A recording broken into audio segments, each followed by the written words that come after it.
This is one for the Christian girlies. Hi, my name is Beck, and I used to be one of you. And at my own super hyper Catholic wedding, there was a verse that was read out. Wives, submit to your husbands. Sound familiar?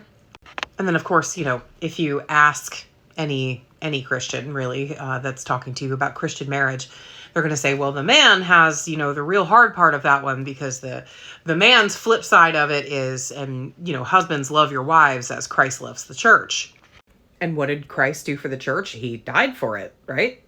So I want to full on talk about this whole idea of a man offering to die for you. Or that dying for you is one of the duties in a Christian marriage. A man being willing to die for you is one of the duties. And what that duty buys him, according to this particular verse, is your submission. Where Christ is the head of the church and the church is the head of him and he's the head of you. And I need to ask you something very simple. Even if your man is willing to die for you,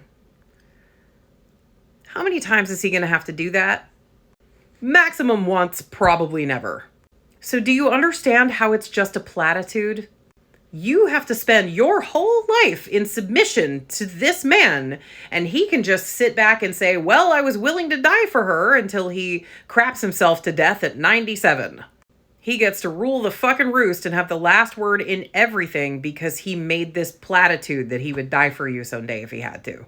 And it actually kind of lines up with, the church, sort of the MO of the church, which is selling you a product that you won't see until after death, which, you're probably never going to see.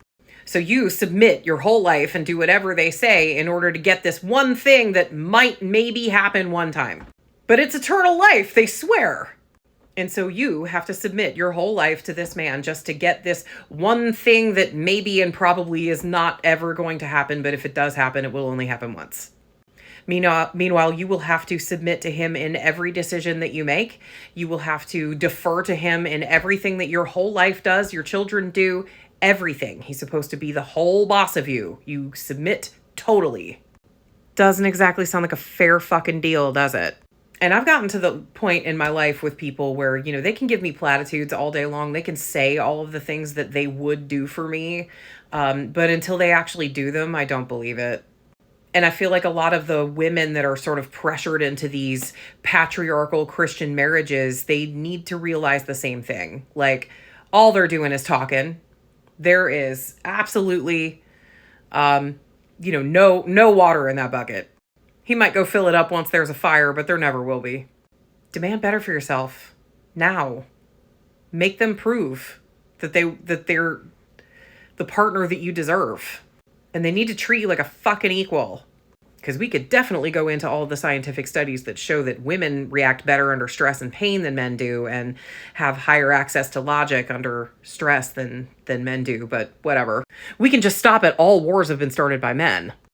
Stay safe out there, friends. And don't listen to their damn platitudes. Make them show you.